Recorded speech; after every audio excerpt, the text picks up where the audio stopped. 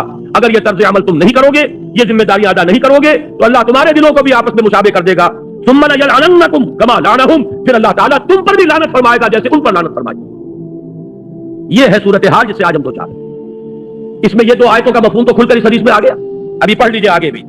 رواہ ابو داؤد رحمہ اللہ و ترمذی رحمہ اللہ، اس حدیث کو حضرت عبداللہ ابن مسعود سے روایت کیا ہے امام ابو داؤد نے بھی اور امام ترمذی نے بھی۔ وقال حدیث حسن، اور حضرت امام ترمذی فرماتے ہیں یہ حدیث حسن ہے، مستند ہے۔ هذا لفظ ابی داؤد، اس حدیث کی جو یہ روایت ہم نے ابھی پڑھی ہے یہ ابو داؤد میں ہے، ولفظ ترمذی، اور ترمذی کی روایت کے الفاظ یہ ہیں جو آگے آ رہے ہیں، اس سے یہ معلوم ہو جائے گا کہ اس معاملے میں اہمیت جو ہے، اہم تر جو ہے وہ علماء ہے۔ فرمایا قال رسول اللہ صلی اللہ علیہ وسلم، امام ترمذی نے جو روایت کی ہے الفاظ وہ یہ ہیں کہ رسول اللہ صلی اللہ علیہ وسلم نے فرمایا لما وقعت بنو اسرائیل فی المعاصی، جب بنی اسرائیل معاصی کے اندر مبتلا ہو گئے، گناہوں میں مبتلا ہو گئے، نہتہم علماؤہم، ان کے علماء انہیں روکتے رہے، نہیں سے نہت بنا ہے، روکتے رہے، نہیں عن المنکر کا فریضہ سر انجام دیتے رہے، فلم ینتہوا، لیکن وہ بات نہیں آئے، فجالسوہم فی مجالسہم وباکلوہم وشاربوہم، لیکن اس کے باوجود کہ وہ لوگ باز نہیں آئے معاصی سے، یہ علماء ان کے ساتھ ان کی مجلسوں میں بیٹھتے بھی رہے، ان کے ساتھ کھاتے پیتے بھی رہے۔ نتیجہ کیا نکلا؟ فضرب اللہ قلوب بعضهم ببعض، تو اللہ تعالیٰ نے ان کے دلوں کو آپس میں مشابہ کر دیا، ولعنہم علی لسان داؤد وعیسی ابن مریم ذالک بما عصوا وکانوا یعتدون، اور ان پر لعنت فرمائی حضرت عیسیٰ علیہ السلام کی زبانی اور حضرت داؤد علیہ السلام کی زبانی، اور یہ اس لیے کہ انہوں نے نافرمانی کی روش اختیار کی اور حد سے تجاوز کیا۔ فجلس رسول اللہ صلی اللہ علیہ وسلم وکان متکئا، اس کے بعد حضور اٹھ کر بیٹھ گئے، اس سے پہلے آپ ٹیک لگائے ہوئے تھے، ہو سکتا ہے کوئی تکیہ ہو اس کے سہارے آپ بیٹھے ہوئے تھے، اتنی گفتگو تو آپ نے اس طرح تکیہ لگائے ہوئے، ٹیک لگائے ہوئے فرمائی، لیکن اب یہاں جیسے کہ ایک شخص کو اب جوش آ جاتا ہے، کسی بات پر زور دینا مقصود ہے، اب حضور اٹھ کر بیٹھ گئے اور اب آپ نے فرمایا فقال لا، نہیں ہرگز نہیں، والذی نفسی بیدہ، اس ذات کی قسم ہے جس کے ہاتھ میں میری جان ہے، حتی تاتروہم علی الحق اطرا، تمہاری ذمہ داری اس وقت تک ادا نہیں ہوگی جب تک کہ انہیں زبردستی حق کی طرف موڑ نہ دو۔ یہ ہے حضور صلی اللہ علیہ وسلم کا فرمان جو کہ امام ترمذی لائے۔ اس حدیث سے اب حقیقت واضح ہو گئی، پھر پڑھ لیجئے ان آیات کو، لعن الذین کفروا من بنی اسرائیل علی لسان داؤد وعیسی ابن مریم ذالک بما عصوا وکانوا یعتدون کانوا لا یتناہون عن منکر فعلوہ لبئس ما کانوا یفعلون۔ اب میں یہاں پہ تھوڑا سا اپنے حالات کی طرف اشارہ کر دوں۔ ہمارے اس وقت ظاہر بات ہے کہ سب سے بڑا فرض دین کا علماء اور صلحاء اور صوفیاء جو تزکیہ نفس کی ذمہ داریاں ادا کر رہے ہوں، لوگوں کو اللہ کے ساتھ قرب جو ہے حاصل کرنے کے راستے بتا رہے ہوں، رہنمائی فرما رہے ہوں، ان کا سب سے بڑا فرض یہ ہے نہی عن المنکر، لوگوں کو بدی پر روکیں، ٹوکیں، انہیں منع کریں، ان پر تنقید کریں، اور اگر بات نہ آئے تو ان کے ساتھ اپنا مقاطعہ کریں، ملنا جلنا چھوڑیں، یہ سوشل پریشر ان کے اوپر ڈالیں۔ اور اس وقت جو صورتحال ہے اکثر و بیشتر تو جیسا کہ میں نے عرض کیا ہے، بڑے اہل حق علماء بھی ہیں، دنیا کبھی خالی نہیں ہوئی نہ ہوگی، اس کی ضمانت دی گئی ہے کہ لا یزال فی امتی طائفۃ قائمین علی الحق، حضور نے فرمایا میری امت میں ایک گروہ ہمیشہ حق پر قائم رہے گا، علماء حق سے دنیا خالی نہیں ہوگی۔ لیکن اکثریت کا حال کیا ہے؟ وہ بیچارے ملازم، تنخواہ پر ان کا دار و مدار ہے، پھر یہ کہ ان کے نذرانے، ان کے ہدیے، ان سے تو ان کی معیشت جو ہے وہ نکھرتی ہے، سنورتی ہے، بہتری ان کی زندگی کا جو اسٹیٹس ہے وہ بلند ہوتا ہے، لہذا انہیں روکے اور ٹوکے تو کس طرح؟ اس سے جو اگلا مرحلہ ہے دینی جماعتیں، فعال، میں ان کے بارے میں عرض کر رہا ہوں، سیاست میں، پاور پالیٹکس میں ملوث ہونے کا نتیجہ یہ نکلا ہے، ان کی ساری دوستیاں انہی لوگوں کے ساتھ، انہی کے ولیموں میں شریک نظر آئیں گے، فوٹو کھینچے ہوئے ہوں گے، فلاں بھی بیٹھے ہوئے ہیں اور فلاں جماعت کے لیڈر بھی بیٹھے ہوئے ہیں اور فلاں کے آدمی بھی آئے ہوئے ہیں، اور وہ ولیمے میں جو کچھ ہوا ہے وہ سب کے سامنے، ان لوگوں کا جو رویہ ہے، جو کردار ہے، پوری ہماری اجتماعی زندگی کے اندر جو زہر وہ گھول رہے ہیں، صرف سیاست کے پیش نظر، کسی وقت کسی کی ٹانگ گھسیٹنی ہے، سب جمع ہوگا، اب ان میں کوئی تفریق نہیں ہوگی کہ اس کا نظریہ کیا ہے، اس کا رہن سہن کیا ہے، اس کا تمدن کیا ہے، اس کے ہاں بے پردگی ہے کہ پردہ اختیار کیا ہوا ہے، یہ سارا واکلوہم وشاربوہم، انہی کی ہم جلیسی، انہی کے ساتھ کھانا پینا، سوشل فنکشن میں ان کے ساتھ شرکت، سیاسی اتحادوں میں ان کے ساتھ جمع ہو جانا، یہ ہے در حقیقت وہ طرز عمل جو اس پورے طرز عمل کی بالکل ضد ہے۔ اللہ کی کتاب، اس کے رسول کی سنت، آیات الہی اور حدیث میں اس کی جو شرح آئی وہ میں نے آپ کے سامنے رکھی۔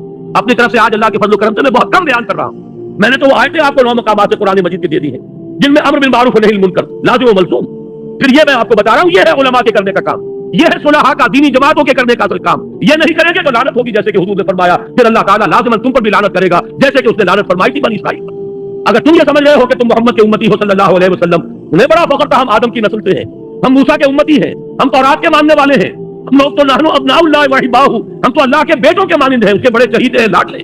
لیکن انہی کے بارے میں فرمایا لعن الذین کفروا من بنی اسرائیل علی لسان داؤد وعیسی ابن مریم ذلک بما عصوا وکانوا یعتدون کانوا لا یتناہون عن منکر فعلوہ لبئس ما کانوا یفعلون۔ اب آگے دیکھیے یہ جو بھی کچھ وہ مجلسی روابط ہیں، اب ان کا نقشہ آ رہا ہے، ترا کثیرا منہم، تم دیکھو گے ان میں سے بہتوں کو، یتولون الذین کفروا، دوستی اختیار کرتے ہیں انہی کی جنہوں نے کفر کی روش اختیار کی۔ ان کی مجلسی روابط، ان کا اٹھنا بیٹھنا، ان کی دوستیاں، ان کے سارے جو ہے مشاغل، وہ سب ان کے ساتھ۔ لبئس ما قدمت لهم انفسهم، بہت بری ہے وہ شے جو انہوں نے اپنے لیے آگے بھیجی ہے، یعنی اللہ کے ہاں ان کے طرز عمل کے نتیجے میں ان کے لیے جو کچھ جمع ہو رہا ہے بہت برا ہے۔ اور وہ کیا ہے؟ ان سخط اللہ علیہم، کہ اللہ کا غضب ہے جو ان پر نازل ہوا ہے، وفی العذاب ہم خالدون، اور عذاب میں وہ ہمیشہ ہمیشہ رہیں گے۔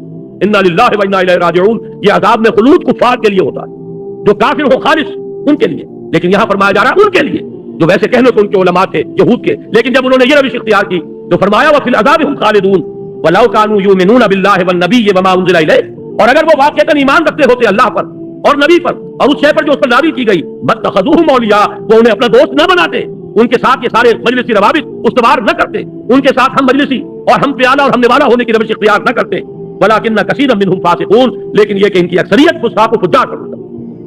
یہ دو مقامات سورہ مائدہ کے میرے آج کے درس کا اصل موضوع، اور یہ حدیث بلکہ دو حدیثیں سمجھیے، ایک ترمذی ایک ابو داؤد، یہ دونوں جو ہے میں ایک بہت بڑا تحفہ ہے جو آپ حضرات کی خدمت میں آج پیش کر رہا ہوں، ان کو پڑھیے، پڑھائیے، لوگوں کو سنائیے، انہیں عام کیجیے۔ اب ذرا دو حدیثیں پڑھ لیجیے جو اسی صفحے پر لکھی ہوئی ہیں، ان کا ذکر بار بار آیا ہے۔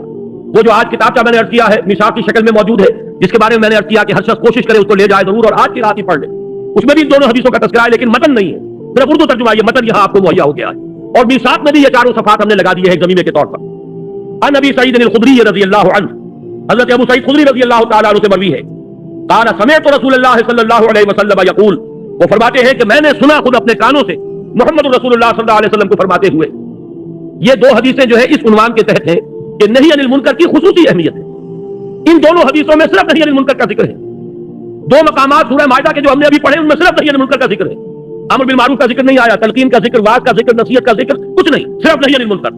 لولا ينهاهم الربانیون والاحبار، کیوں نہیں روکتے انہیں ان کے علماء اور صوفیاء، اور کانوا لا يتناهون عن منکر فعلوه، وہ نہیں روکتے تھے ایک دوسرے کو منکر سے جو وہ کر رہے تھے۔ دونوں آیتیں، دونوں مقامات بھی اسی پر تھی اور یہ دونوں حدیث اسی پر تھی۔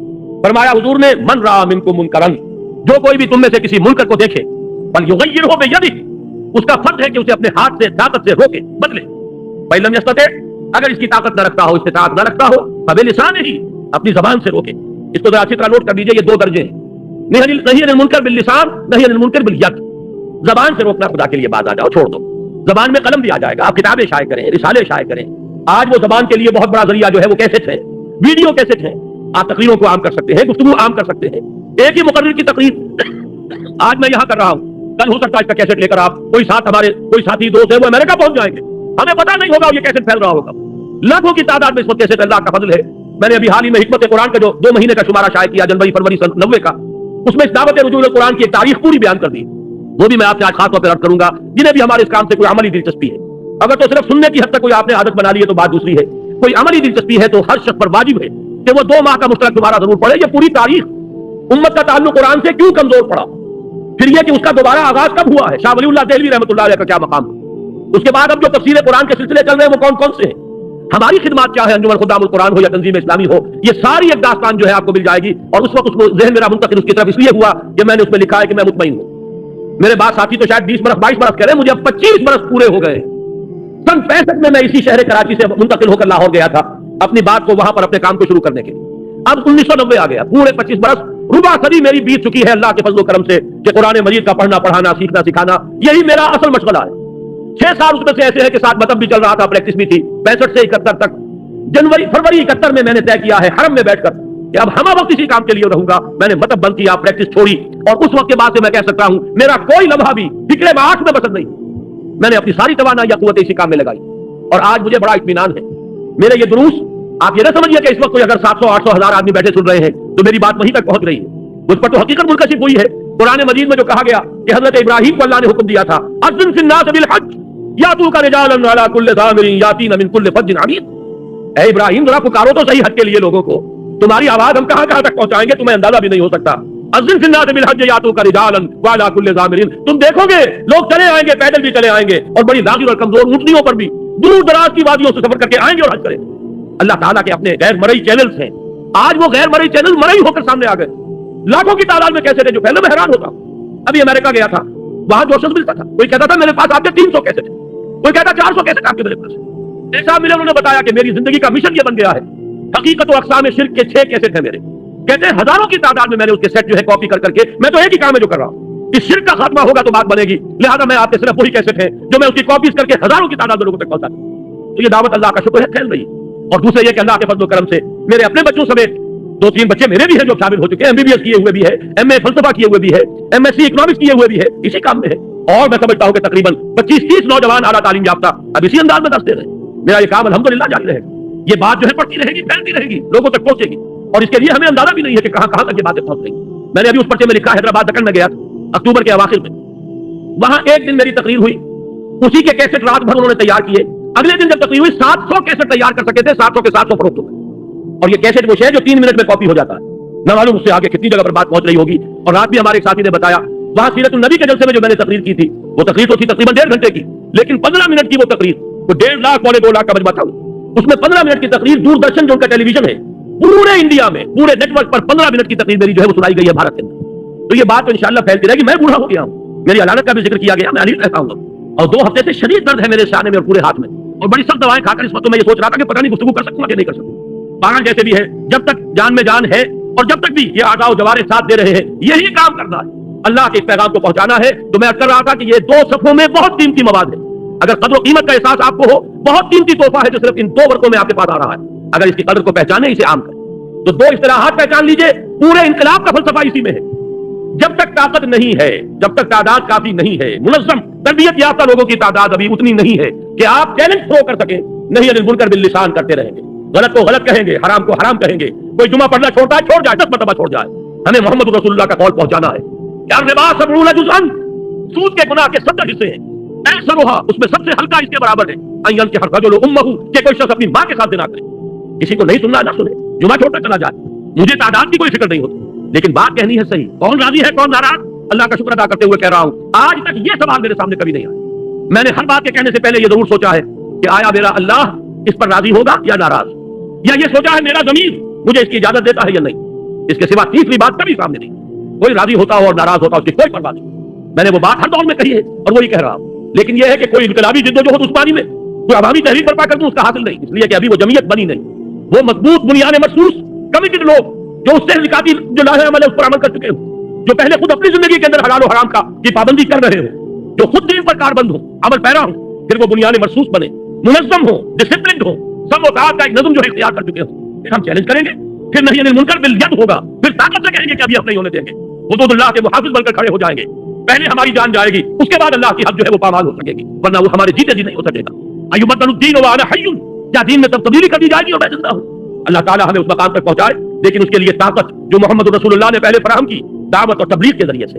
جب طاقت فراہم ہو گئی تب آپ نے جہاد کیا.